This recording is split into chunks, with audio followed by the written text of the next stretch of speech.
Itu yang terjadi belum lama ini dan banyak membuat orang mengernyitkan dahi, mengerutkan dada, dan menyesalkan. Saya ingin ke Anda dulu, Bung Rocky Puturai. Apa yang Anda lihat terjadi pada duel kemarin? Anda terkejut atau itu sudah biasa sejak dulu memang sering terjadi seperti itu? Ya kalau terkejut sih sudah enggak lagi. Memang itu sepak bola Indonesia. Itu sepak bola Indonesia? Karena memang sebelum saya jadi pemain, sampai saya jadi pemain, itu selalu ada, karena saya sendiri pernah ngalamin. Apa yang Anda alami? Saya pernah didatangin narasumber untuk, saya masih di Arseto, itu pertandingan Arseto lawan Barito Putra. Saya ditawarin, itu pertandingan pertama saya tidak tertarik lah. Anda ditawari apa, Bung? Duit. Berapa banyak? Untuk tidak bikin gol. 50 juta waktu itu satu. 50 juta? Ya. Yang menawarkan Anda itu siapa? Saya lupa nama lengkapnya, tapi namanya itu Andi. Posisinya sebagai apa? Dia di tim lawan atau dia bandar atau apanya? Saya nggak tahu posisinya. Cuman dia pernah mantan pemain juga, mantan pemain Barito Putra. Jadi Anda ditawari 50 juta untuk apa? Untuk tidak bikin gol. Tidak bikin gol. Apa yang terjadi ketika itu? Anda tetap bikin gol? Enggak, untuk pertama itu saya tidak tertarik karena saya nggak. Pertandingan kedua lagi waktu saya main di... Tapi kalau Anda ditawari, berarti teman-teman Anda yang lain juga kemungkinan ditawari dong? Pastinya. Ada yang mengambil? Saya nggak tahu. Tapi yang menang ketika itu siapa? Arseto. Arseto yang menang? Ya. Dan kedua, saya ditawari pada saat saya bermain di Persija Timur, itu dengan lawan PSM Ujung Pandang. Itu PSM Ujung Pandang harus lolos ke putaran kedua di Padang. Saya ditawarin dengan 100 juta untuk tidak bikin gol. Itu saya ambil duitnya. Anda ambil uang ya? Saya ambil duitnya, terus saya lapor ke waktu itu manajer saya, Bang Zen. Saya langsung telepon, saya bilang, Bang, ini ada orang dengan orang yang sama, namanya Andi. Nawarin saya duit, tidak boleh bikin gol. Saya ambil duit ini karena PSM belum bayar gaji saya 2 bulan. Kalau saya nggak bikin gol, abang boleh sanksi saya. Tapi saya bikin gol, akhirnya PSM nggak lolos ke 8 besar, saya bikin 2 gol. Hanya 2 insiden itu yang terjadi atau ada pengalaman lain? Selama saya bermain waktu itu, saya bermain di Timnas SEA Games 97 di Jakarta. Itu kita sudah lolos grup. Pertandingan terakhir kita lawan Filipina. Itu kita menang 3-0 dalam ruangan ganti, semua pemain dimarah sama manajer. Dimarahi? Dimarahi. Kita menang 3-0, dibilang goblok, bego. Pertandingan tahun 97? 97. Lawan Filipina? Iya, lawan Filipina pertandingan ketiga. SEA Games di Jakarta? SEA Games di Jakarta. Bisa dicari tahu nanti itu gampang. Silakan. SEA Games di Jakarta tahun 97. Waktu itu kalau nggak salah pelatihnya Hank Willem. Kenapa waktu itu Anda dimarahi padahal sudah menang 3-0? Ya nanya sama yang marah aja, Mbak. Anda tidak bertanya-tanya, kenapa kita dimarahi? Sudah berjuang, berkeringat, berdarah-darah. Ya, pasti tahu dong, Bang. Kita buka-bukaan malam ini. Ada Menpora, ada PSSI. Kita buka-bukaan malam ini.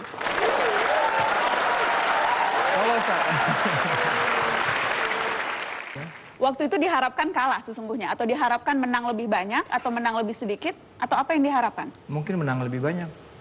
Menang lebih banyak? Karena? Iya, karena saya juga nggak tahu jawabannya.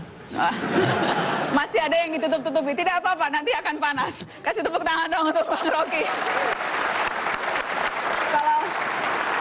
Kalau saya boleh menebak, itu mungkin diminta menang lebih banyak karena sudah diatur skorsnya. Mungkin ada mafia di sana, ada hitung-hitungan judi mungkin di sana.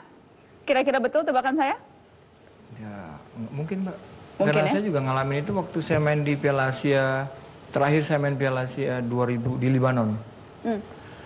Itu waktu itu manajer Pak Nurdin, ada beberapa pemain. Itu setelah pertandingan kedua kita selalu tiap pertandingan kita kalah 3-0. Di pertandingan terakhir itu baru mereka mengaku bahwa ada oknum katanya mengaku orang PSSI. Dan itu orang Cina, dibilang seperti itu pada saat dipanggil dalam ruangan meeting bahwa mereka dikasih duit. Dan bermain untuk kalah jangan lebih dari 3-0. Manajernya ketika itu? Pak Nurdin. Nurdin Halid ini? Ya. Dan waktu itu Pak Nurdin minta duit lagi di anak-anak itu balik. Dan udah nanti saya kasih duit yang lain. Gitu. Saya ingin tahu tadi maksudnya dikasih duit yang lain itu maksudnya maksudnya apa? memang pada saat itu ada kayak uang saku, ya, ada bonus segala macam, dan memang Memang sering terjadi itu pada saat kita bermain di timnas, yang paling sering terjadi itu bonus terlambat. Yang dimana pertandingan pertama menang, kedua juga menang, nanti bonus datang setelah kita mau pulang. Gitu. Jadi memang, jadi kalau kasus seperti ini sih sudah, buat saya sih sudah, memang saya tidak begitu mengikuti. Karena dari saya mulai belum bermain, saya bermain sampai saya pensiun, saya ketemu Vietnam, mungkin saya bisa bilang ide sepatu saya sebelah-sebelah ini dari Vietnam. Saya pertama kali dengan tim Vietnam itu, sepatu mereka itu sebelah Adidas, sebelah Nike. Mungkin saya ikut contoh ide dari mereka. Tapi saya 2-3 tahun ketemu kemudian lagi, mereka sudah bisa rapi. Dalam arti dari bawah sampai atas itu mereka sudah bisa. Karena kita lihat dari penampilan aja kita sudah bisa. Sementara kita? Ya masih begitu. Maksudnya tidak, sekarang kita yang harus ngejar Vietnam. Dengan pertandingan kemarin lagi kita kalah 4-0 dari Filipina, apalagi kita bakal ngejar mereka. Dan Anda tidak heran karena siklus permainan ini memang seperti itu, berputarnya di situ-situ saja? Karena memang bukan saya sendiri sih, tapi banyak orang yang mungkin mereka nggak berani bicara ya, terutama anak-anak yang teman-teman yang terlibat dalam kasus ini. Dan saya yakin logika saja gitu, memang hukum nggak ada logika Pak. Pemain itu berani nggak sih kira-kira kalau nggak ada kode dari atas gitu, tendang ke gawang, lepas ke gawang sendiri.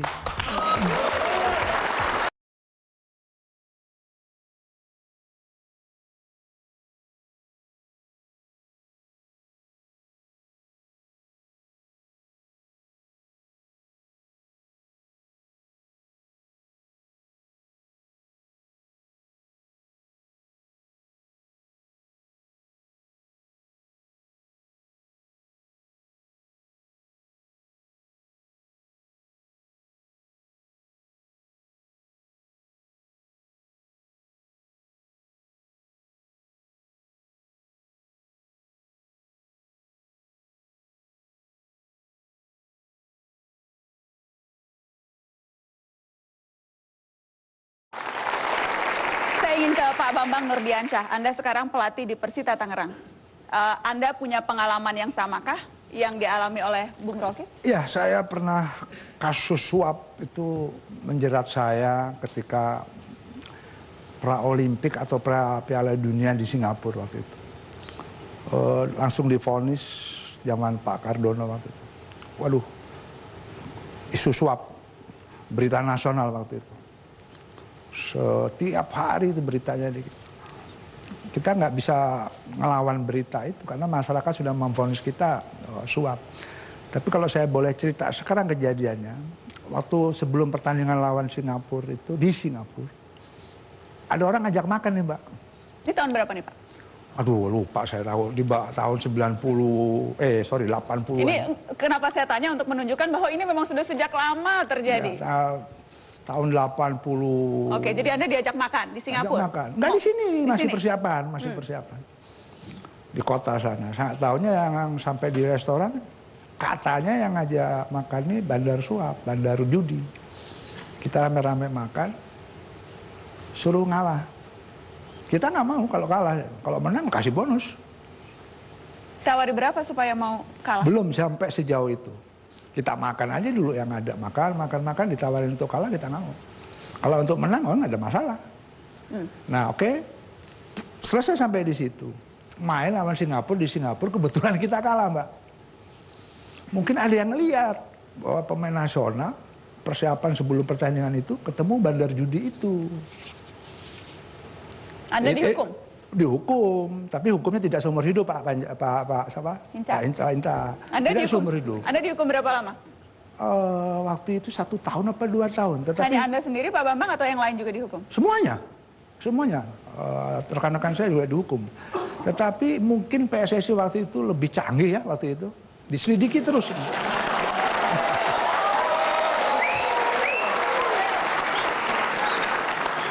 Lebih canggih diselidikin terus Mbak, gitu kan. Belum sampai 1 tahun 6 bulan dicabut kita. Memang kita makan beda. Alasannya juga vonisnya bukan menerima suap, berhubungan sama tukang judi. Waktu itu Pak Akub Jainal masih pengurusnya, Pak Cardono. Jadi Anda dihukum karena berhubungan dengan tukang judi? Vonisnya itu yang saya terima. Itu. Jadi menurut saya, maaf nih kalau yang sekarang ya juga jangan diselidiki lagi lah gitu, jangan juga korban pemain. Ini ada apa nih? Saya kembali ke kasus kita yang baru kemarin sepak bola gajah itu. Tapi kalau sekarang lebih ini Mbak ya, lebih vulgar menurut saya. Kalau dulu kan kayak Rocky yang begitu-gitu karena nggak ada yang tahu. Kalau sekarang jelas ditendang ke gawang sendiri itu gimana ini gitu loh. Dan saya yakin logika saja gitu. Memang hukum nggak ada logika Mbak.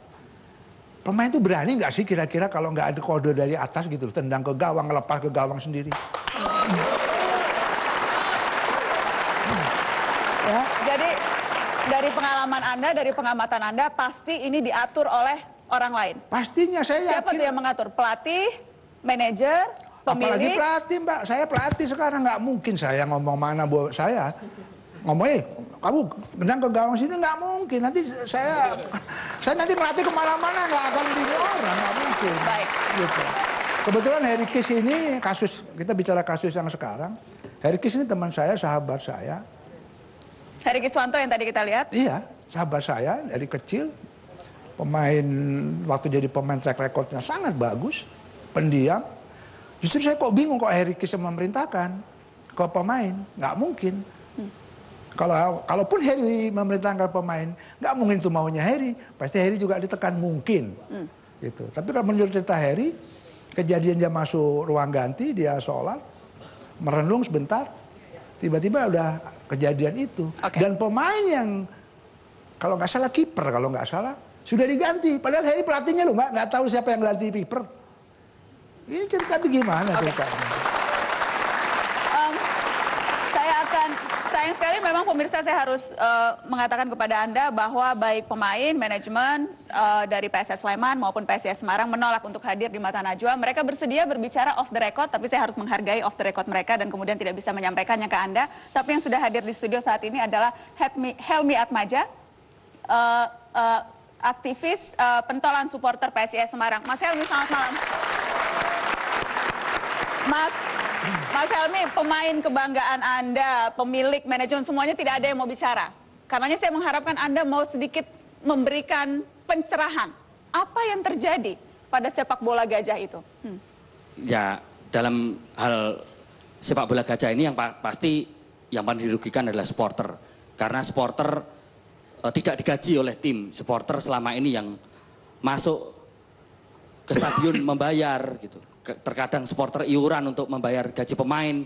Pengorbanan supporter sungguh besar.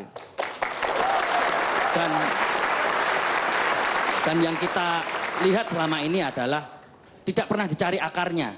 Kenapa pemain PSIS dan PSS Sleman itu sampai setega itu memasukkan bola ke gawang mereka sendiri, padahal PSS dan PSIS posisi sudah lolos ke semifinal divisi utama, tetapi kenapa mereka harus melakukan hal yang seperti itu? Apa perkiraan Anda, prediksi Anda? Anda kan sudah mengikuti klub ini sudah sejak lama begitu. Kenapa sampai betul-betul tega melukai hati supporter dan melukai seluruh pencinta sepak bola tanah air? Saya bukan membela tim kebanggaan saya, PSIS dan mungkin teman-teman PSS Sleman, tetapi sebenarnya mereka ada satu hal yang mereka takutkan, Mbak, bahwa mereka harus ketemu satu tim yang track recordnya mungkin agak mengerikan gitu. Nah, itu yang membuat mengerikan tuh maksudnya apa? Karena jago main bola. Biasa dong kalau jago ketemu. Harus jelas nih mengerikannya apa? Jangan malu-malu, Mas. Ya, mengerikan dalam tanda kutip. Ya, apa itu tanda Tapi kan kutipnya? begini, Mbak Najwa. Mafia ini kan seperti kentut. Jadi ada baunya tapi nggak kelihatan wujudnya. Kalau kelihatan wujudnya namanya maling, rampok, copet, itu ada wujudnya. Tapi ini mafia bola yang terjadi. Kalau tadi Pak Bambang bilang tidak mungkin pelatih menyuruh, tidak mungkin pemain berani melakukan tanpa ada yang memerintahkan. Jadi siapa ini yang memerintahkan? Pasti ada, itu tugas PSSI. Itu tugas PSSI, bukan tugasnya supporter. Tapi Anda tahu? Ya. Pemirsa, saya harus menyebutkan bahwa sejak awal memang saya sengaja meminta Pak Hinca Panjaitan dan Menpora untuk mendengarkan dulu semua masukan Pak Hinca dan Pak Imam. Baru kemudian nanti di akhir acara saya akan minta untuk menanggapi. Jadi tidak apa-apa ya Pak, kita tampung dulu semua unek-unek dari para supporter. Baik. Survei seluruh pemain Indonesia, seluruh pelatih Indonesia, seluruh manajer Indonesia. Kita ada yang survei. Saya berani taruhan. Mereka pasti akan mengatakan bahwa di sepak bola itu ada suap, ada pengaturan skor atau judi.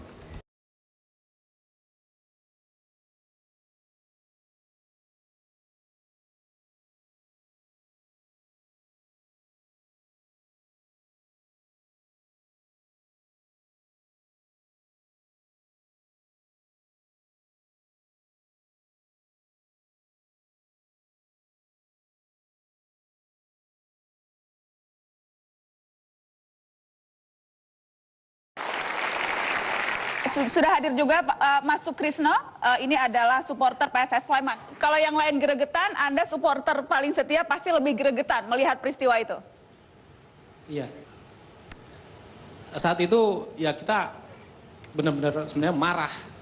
Kok bisa kayak gini namanya pertandingan resmi gitu loh. Ini ada apa kok malah kalau memang menghindar dari lawan, kan nggak harus cara gitu. Kalau memang mau jadi juara sejati, seharusnya kan lawan siapapun harusnya siap dihadapi. Juga hadir di tengah-tengah kita seorang pengamat sepak bola. Saya ingin bertanya ke Mas Akmal Marhali. Mas Akmal, Ya. Mas Akmal, saya ingat Anda pernah mengatakan ini apa yang terjadi dengan PSS Sleman dan PSSI Semarang itu buah karma. Kasus Mursyid Effendi, bunuh diri Piala Tiger tahun 98. Apa maksud Anda buah karma? Ingin justru mengawalinya dari belakang bahwa suap, pengaturan skor, judi itu sudah terjadi sejak tahun 1962 sampai sekarang.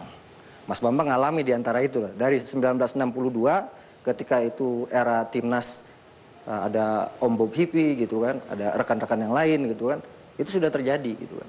Nah kemudian ramai ketika apa yang terjadi dengan Mursyid Effendi di Piala Tiger 1998. Nah ketika itu terjadi, Mursyid Effendi seperti yang dikatakan Mas Bambang itu, nggak mungkin dia melakukan itu tanpa ada instruksi. Ketika itu dia hanya dihukum sendiri? Dia dihukum sama pelatih Pak almarhum Rusdi Bahalwan, dihukum seumur hidup gitu. Tapi kasus itu selesai sampai di situ saja gitu. Pemain bola itu wayang gitu. Dalangnya siapa? Dalangnya adalah pimpinan gitu kan. Tapi apa yang mau Anda katakan? Bahwa karena sejak dulu tidak pernah terselesaikan, makanya sampai sekarang pun itu masih berlarut-larut dan terus terjadi. Karena dalang sesungguhnya dalam setiap kasus itu tidak pernah ketemu. Kalau saya ingin mengatakan yang sejujur-jujurnya gitu Pak, kalau kita nggak ada survei seluruh pemain Indonesia, seluruh pelatih Indonesia, seluruh manajer Indonesia, kita ada yang survei. Saya berani taruhan. Mereka pasti akan mengatakan bahwa di sepak bola itu ada suap, ada pengaturan skor atau judi. Ada semua. Saya berani taruhan gitu. Dan saya yakin Pak Hinca pun tahu gitu kan. Ya.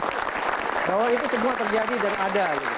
Cuma permasalahannya adalah adakah Federation will, keinginan federasi untuk menuntaskan itu semua. Baik. Dan saya mengatakan itu tidak ada. Tidak ada? Tidak ada. Kenapa? Karena selama ini ya mohon maaf saya katakan bahwa komisi disiplin itu tukang nakut-nakutin aja. Nanti juga dimaafin sama komisi banding. Gitu kan. Saya ingin ke Bang Rocky dan Mas Bambang. Karena itukah akan sangat sulit, akan sangat menjadi hampir tidak mungkin membongkar mafia. Karena semuanya akan saling diam, takut periuk nasinya akan terganggu. Itukah persoalannya kenapa kita susah sekali membongkar mafia ini? Bung Rocky? Saya susah jawabnya, Mbak. Jangan susah-susah, kita gampang. Bukan, maksudnya ya kalau mau sebenarnya sih buat saya sih sampai saat ini jujur saya hampir nggak pernah nonton bola. Saya suka pemain bola, saya pemain nasional, tapi saya nggak suka nonton bola. Terutama nonton bola Indonesia saya nggak suka. Kenapa? Karena tahu itu bohong-bohongan, karena tahu itu rekayasa, karena tidak mau ditipu-tipu? Ya karena setiap musim sebelum habis kompetisi berakhir, kompetisi mau bergulir, itu belum bergulir kita sudah tahu siapa yang juara. Jadi makanya saya nggak pernah nonton.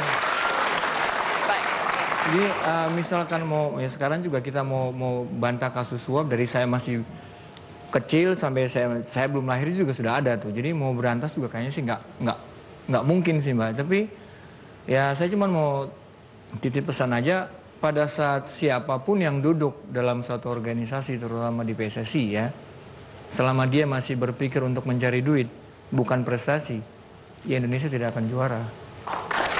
Jadi orang yang duduk di situ orang yang mau mikir prestasi, orang yang mau kerja. Jadi kerja dulu baru dapat duit, bukan duit dulu baru kerja. Mas Bambang? Saya pikir ini kesempatan untuk membongkar mafia itu. Bilang pemain jangan takut, bicara dong. Harry Kane bicara siapa yang nyuruh ini gitu. Kalau nggak begini terus.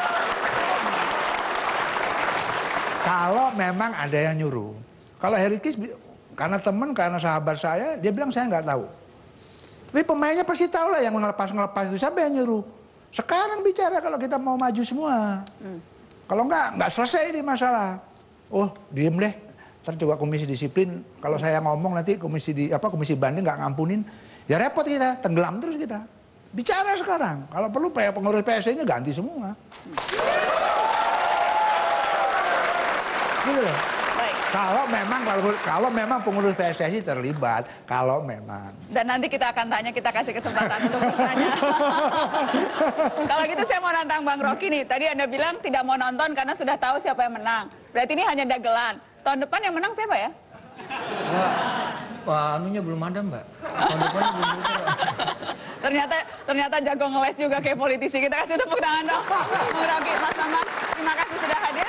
Baik, pemirsa tetaplah di Mata Najwa, dagelan bola akan kembali dengan Coach Indra Syafri. Di dalam perjalanan memang kita menghadapi hal-hal yang harus kita sesuaikan dengan situasi. Apa itu misalnya? Itu bahasanya bersayap. Situasi apa yang harus Tidak perlu disesuaikan? bersayap, saya kasih tahu sekarang.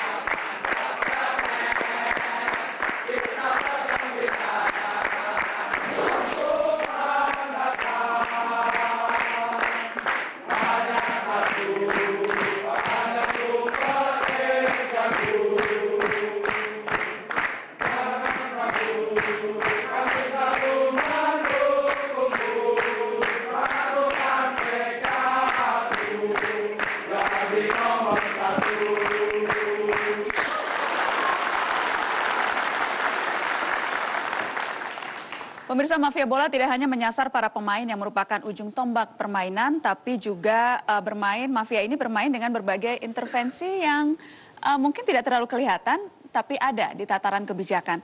Berbagai kompromi juga tak pelak dilakukan meski mungkin berakibat fatal bagi kesuksesan sebuah tim. Telah hadir di studio Metro TV mantan pelatih tim nasional U19, Coach Indra Syafri. Selamat malam, Coach Indra. Ketika Anda diberhentikan oleh PSSI, banyak supporter yang kecewa, memberikan dukungan. Kemudian juga sempat marah-marahi dalam tanda kutip PSSI, Pak Hinca dan kawan-kawan. Anda sendiri kecewa ketika diberhentikan? Hanya 2 jam saya kecewa, setelah itu saya nggak kecewa. Karena memang di awal saya presentasi di depan PSSI bahwasanya kalau kami diberikan kesempatan, kami akan mencapai 3 target. Pertama, juara AFF, yang kedua lolos Piala Asia, yang ketiga lolos Piala Dunia. Hanya 2 yang bisa kami capai dan lolos Piala Dunia kami tidak bisa, dan resiko sebagai seorang pelatih yang profesional dan saya siap untuk mempertanggungjawabkan itu. Ini yang belum. Lebih penting buat Anda sukses atau gagal di mata masyarakat atau PSSI? Kalau hati kecil saya memang ingin lolos Piala Dunia saat itu. Dan saat itu kita sudah menempuh langkah-langkah dan saya terjemahkan dalam bentuk periodisasi persiapan yang selama 1 tahun dan kami bagi dalam tiga tahapan. Dan di dalam perjalanan memang kita menghadapi hal-hal yang harus kita sesuaikan dengan situasi. Apa itu misalnya? Itu bahasanya bersayap. Situasi apa yang harus Tidak perlu disesuaikan? bersayap, saya kasih tahu sekarang. Saya mau uji coba ke Eropa bulan Agustus, tapi terlaksana hampir mendekati Piala Asia. Ini problem untuk suatu periodisasi persiapan. Dan problem untuk mencapainya. Jadi harusnya Agustus, tapi kemudian perginya? September. September. Dan itu fatal? Oh, sangat fatal. Baik, Coach Indra, Mata Najwa malam ini dagelan bola. Anda pelatih berpengalaman selama membina U19 ataupun di luar pengalaman itu, adakah yang Anda rasakan memang mengalami peristiwa dagelan di sepak bola? Alhamdulillah selama